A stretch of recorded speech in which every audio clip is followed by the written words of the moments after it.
morning, everybody online. Yay. Good to see you. Yay. I love you guys. So, talk today. Talk today. I didn't want to scare you off when I sent the newsletter out. So I just said, living everyday wonder, all of it. But here's really what it is. The furry, the fuzzy, the slimy, the scaly, and everyone else. I know it was a long title. I'm like, how am I going to, that's just not going to fly with everybody. So this is it because we don't normally talk about our fuzzy, slimy, scaly, and everyone else furry friends. Feathery. Huh? Feathery. Feathery. What did I mean? You miss feathery, yes. No. Everyone else, right? Yeah. Everyone else. That's a feathery. We'll talk about the feathery today, though. And so, so it's a different kind of talk. And in one way, I'm kind of glad we're talking about this because it's something we don't talk about. Kind of like we don't talk about money, right? We don't talk about finances, but we're doing it here. So, anybody figure out what that was? And if you do know, I know there's a couple people that do. Don't say it. It's on the label. Oh, it says what it is. Well, look at that. Yeah, so now you know. We don't have those in our backyard, thank goodness. No, we don't. But it's not an armadillo. No. They do get confused. It's a Chinese pangolin. And the interesting thing about this young man, woman, whatever it might be, is that it was blamed initially for the pandemic.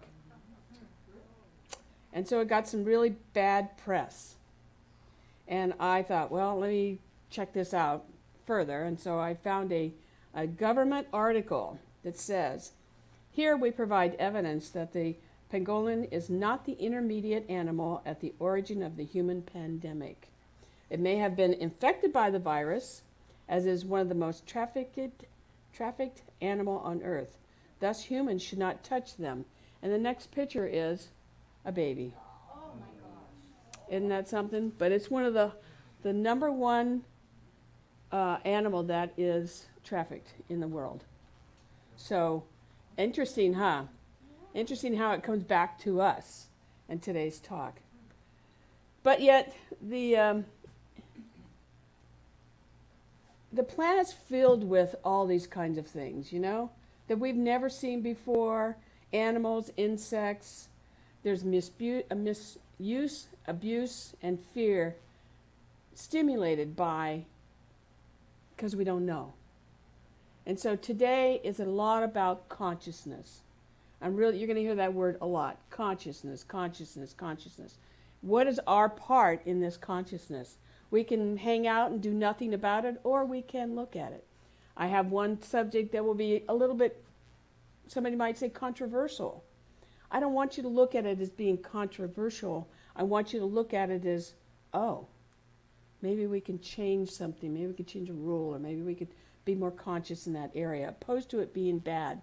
You know, one of the things I do here, and I talk about this, not really on stage, but I'll just say it now, is that I try not to be, you know, for or against.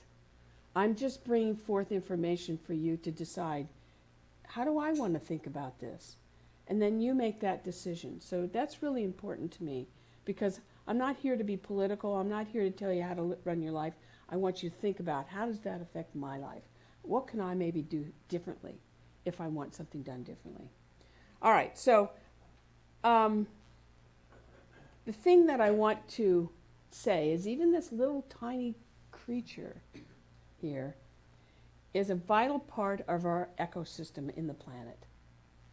And we've all heard the stories of, you know, the wolves and the this and the that, and if you take those out, then this killed, you know, it's like it changes. So part of what I'm talking about is, how do we make the ecosystem of the world function for everybody, not just for that particular system? The thing is there's so much we don't know, and there's so much we do know, and now it's like, how do we work with that? How do we offer this? So I'm going to ask you to think about this a little bit on a personal scale, and that is, in your own personal lives, and I know many of your lives, what are the animals and creatures and stuff that are in your own life? Just think about that. I'm going to give you some stories later on. But even Jody gave me one this morning. I didn't know the name of the, what's it called? Keats. Keats. Baby guinea fowl. Baby guinea fowl. I hadn't heard that before. But think about what's in your environment. Because it's quite, I would call it quite an amazing animal kingdom.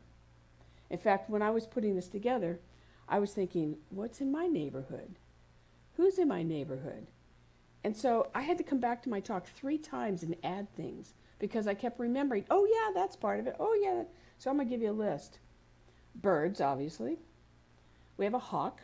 Actually, we have a pair of hawks that every year they have babies, and they're on the side of our property, and they teach the baby how to fly, going back and forth, so you can hear them going. We have a flock of parakeets that travel to our property several times a year, cleans up all the olive trees and all the old fruit that's not available anymore. And they travel all over San Diego. So you may have that also. Obviously crows. Right now the crows and the hawks are having a little fun because crows are having babies and hawks are wanting to have them for lunch. Butterflies. We do have our own butterflies, but we've been growing butterflies, the monarchs this year. Peacocks. We used to have a peacock in another property next door. So we wake up to this hawking by the peacock. We have a cat in our property actually that can't see. That's an interesting one because when it was a baby, we looked at her and we went, I don't know if she's going to make it, but I'll tell you, she is really in it. She is in it. She goes all over the property. I'll talk about her later. We have old dog, young dogs, puppies, cats, chickens, lizards. Lizards. My cat loves the lizards to play with them. We have gophers. I'm trying to teach her how to be a gopher hunter instead. Squirrels, owls, rats, snakes, and coyotes. That's just in my kingdom. What's in your kingdom? You know what I mean?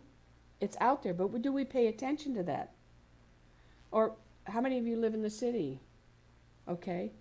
Do you notice there's animals in the city? There's rabbits all over down Rabbits, there you go. I have rabbits. That I gotta A lot have of that. cottontails eating the lawn down there by the trolley tracks. Yep. seriously. So we got rabbits. And mice. And Rats mice, They live mice. down by the tracks. Yep. Squirrels. Yes. Squirrels. Squirrels all over Balboa Park. And adorable bugs. That's coming up next. Lizards, snakes, No, snakes. I have a whole menagerie and I don't have a single pet. Okay. But the whole point of this is that you're paying attention. And this has a lot to do with the ecology of our whole system. Whether you're in the city, whether you're in the country, emus. I used to have 2 emus in my front yard. Not anymore. So Ernest Holmes says this. Please forward for me. He says, you live because life lives in you. You move because universal energy flows through you. You think because an infinite intelligence thinks through you. That's you. I thought, well, what we're talking about animals and plants and stuff. What about them? So I made up my own. Animals and creatures live because life lives in them. They move because a universal energy flows through them. They think and instinctively move through life because an infinite intelligence thinks and responds through them.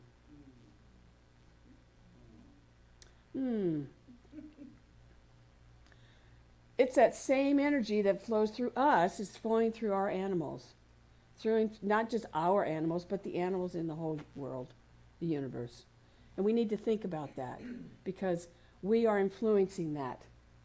We, as humans, are influencing that also. I'm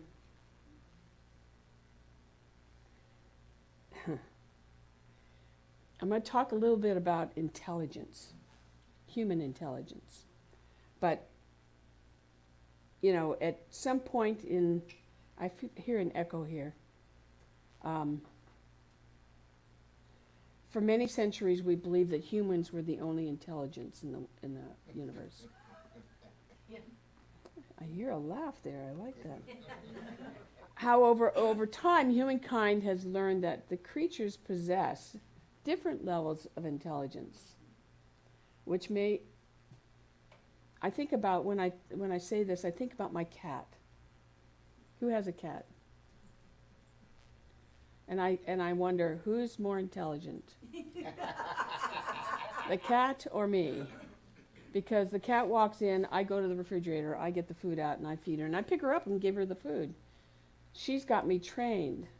So I often think about that. The point being here is that the animals, the plants, we all share what we call DNA.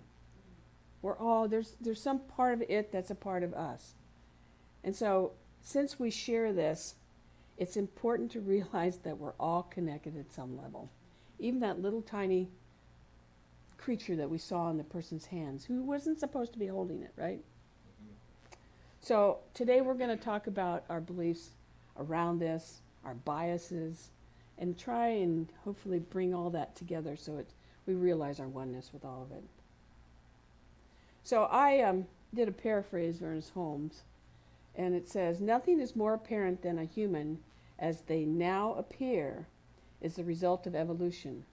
But in order to evolve, one has to have a principle from which to unfold.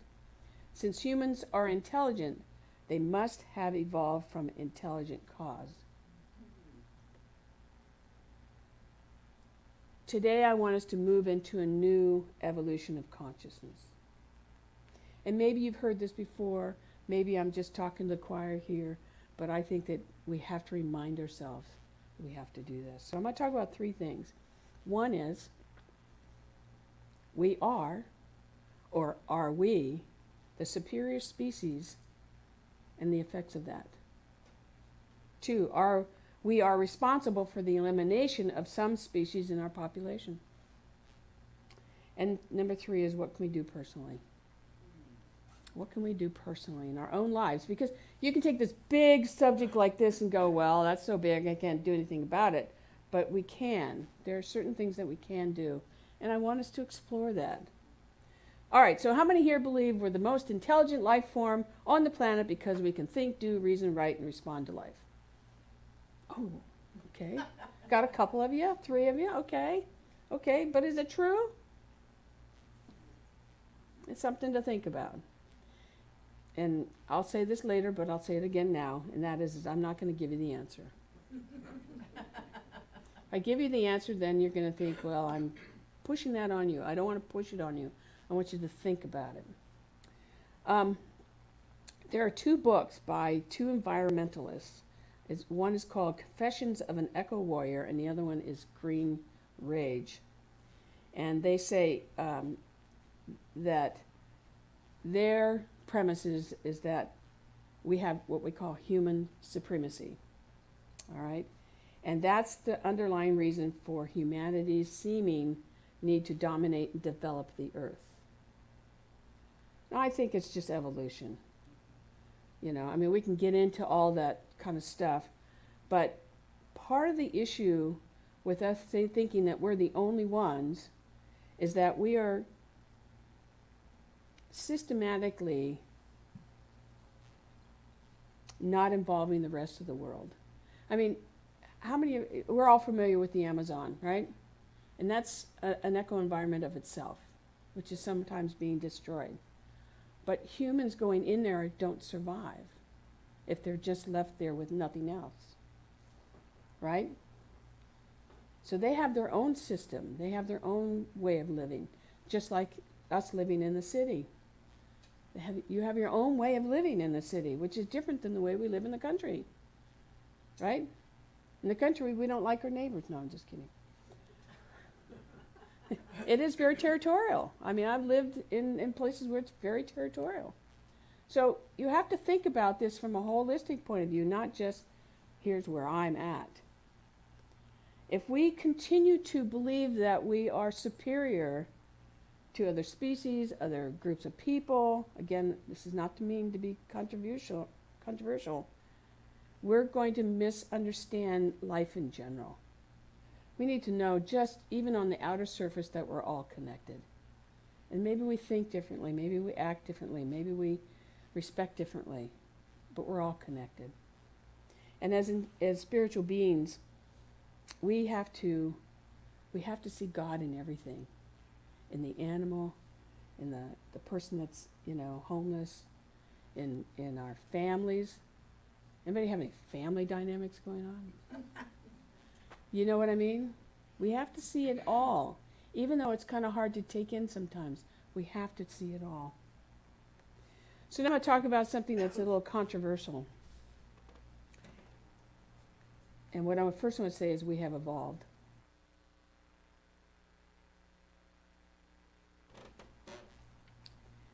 Over 100,000 years ago, it was important that we hunted. We hunted for our game. We hunted for our food. We had to go out to survive. And yet, over the years, this belief in hunting has changed. It's evolved. I was looking this up, and statistically, only 5% of the population actually hunts, gaming hunts, for trophy. And yet, some of our parks and some of our forests and national parks still allow it to go on. Although I do want to say I believe that there's some consciousness behind now the kills. And I hate to even say that. But I was looking at this deeper and I thought, 5%, okay. Well, 2 weeks ago I talked about how many people were on the world, in the whole world. There's 8 billion people in the world. Statistically, it is 5% of 8 billion is 400 million people still believe in hunting for other reasons. So we have to think about this, because one of the things that's happening, and I know most of us are aware of it, is that we are at risk of extinction. Now, in my readings, one of the things I found out was that there are new breeds of animals being born all the time.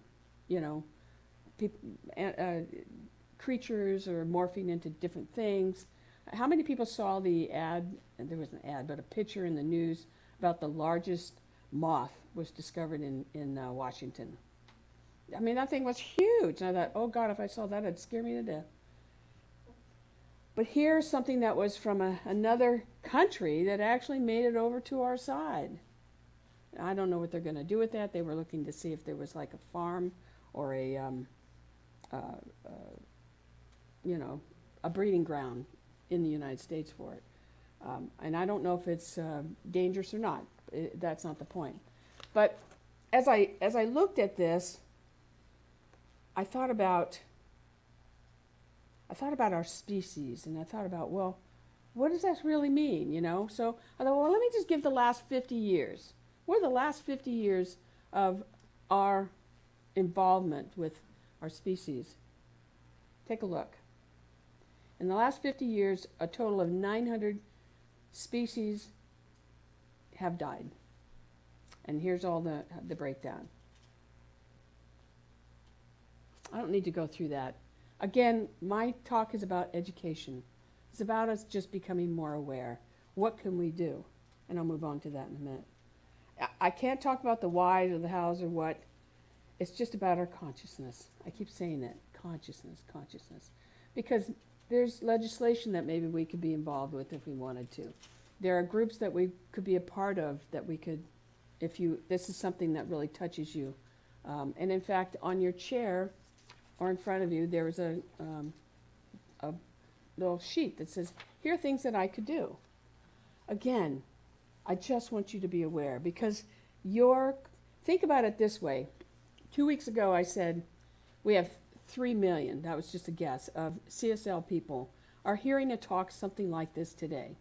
So 300 million people, or 3 million people, and they know 10 people, and now we're up to how many? 300? That's the kind of effect that we can have, but it takes the consciousness of realizing we're one with something greater. So I thought, well, let me go a little further, because as I'm feeling this, as I'm reading this, as I'm writing the words, as I'm expressing myself, I'm thinking, what about my lifetime? I won't tell you how old I am. You all know. But what about my lifetime? Think about your lifetime. What's going away? Well, I got a little chart. Gorillas are critically endangered. They're Eastern is endangered. A gorilla. We grew up with a gorilla. Tarzan. You follow me? Yeah. Hippos. Camels. Now some of these are specific kinds, so I'm not going to get into that. Giraffes, I didn't know that. Elephants. Rhinos, we know about that one. Hogs and pigs. That's our food chain in some places. Zebra and horses, African wild zebras are critically endangered, and Greaves zebras are endangered. Now they may not be here, but they do come from other places, and we breed them up here in the U.S. Some of the deer and buffalo and bison. These are things that we already know about. These are things that affect us. So, again, education, a different kind of talk, but an important one. The last part of this, my talk, is about what can we do today. So, Anatole France says this. He says, until one has loved an animal, a part of one's soul remains unawakened. I really believe that too. And if you've not had an animal and you want to have the experience, come over to my house. I got lots of them here. I'm a sap for my dogs and my cats because they bring so much joy to me. And the only thing I wish I had power to do was what I call give them more lifetime. Because they are so special. Yeah. They don't talk back to me. Well, sometimes. Well, but when I'm hurting, they're there. They're there, they feel me, they take the tears away from me. They're an important part of our family. And I can remember in my early 20s, I didn't think that way. I didn't think of them as being that. And I have evolved to have appreciation more for them. In fact, I can remember when I was in my worst time of my life, there was a cat that somebody says, oh, it's a feral cat, but he's not doing well. Can I bring him to your house? And I thought, okay. So I brought him to my house, and he was not in very good shape. But he filled a gap that I never knew existed. It's like when you have an animal in your possession, there's a life form.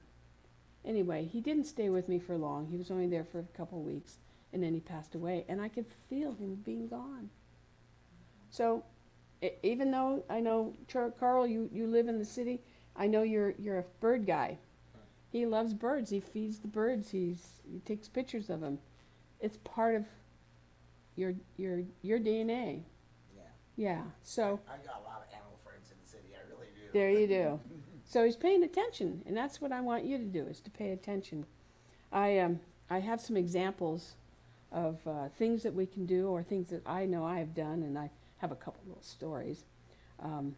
One of the things that I do is it's my renter who has to work late, has a little girl, doesn't always get home in time.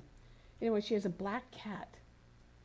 Well, a black cat you can't see at night, except a coyote can. So when she doesn't come home, I will go out in the back and I will open up I'll say, I was with Kenny, his name's Kenny. I go, Kenny, you want to go in? He goes, yeah. So I open the gate and let him in the house. Those are just conscious moves. That's what I'm asking you to think about. The blind cat that lives on our property. It's so much fun because I have 2 dogs that like to explore. And one of them in the beginning was totally afraid of cats. But now she's become the best friend of this blind cat. And so she kind of watches her and walks around. Occasionally there's a stray dog on our property. I can remember, I think it was about 6 months ago, we had a pit bull. I mean, a big pit bull come running down our street. And I thought, oh my God, here's a big dog. Well, this dog was so happy to see me because he was lost. And he just was like jumping. You know how a dog can jump and turn and do all those funny moves? That's what he was doing around me. And I thought, oh, okay, he's a nice dog. So I just went up to him, and we were like buddies. Then all of a sudden, his parents come down the road. Oh, there he is, you know. You know, we have the stories of the pit being a bad dog. Well, you really got to look at the whole picture here. I recently heard a story about a person who saved a bug from drowning.